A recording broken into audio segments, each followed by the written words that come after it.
Kto vám robil účes? Boli ste Elvis v salóne? Presley, osobne. Možno poprosiť ešte z profilu? No jasne. Výborne. Elvis Presley, no takto si my tu budeme o chvíľu raňajkovať. Na pobreží Egejského mora. Jak veľký pán.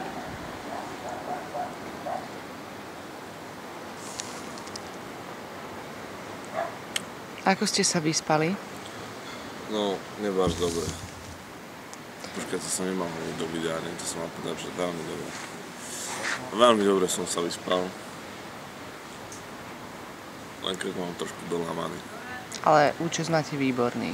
No to aspoň, že to nemôže mať človek všetko. Ja som katolík, silne veriaci to. Silne veriaci to vidíme, máme možnosť zažiť, že silne veríte. Dnešný vstup končí, ohlásime sa opäť s raňajkami. Dovidenia.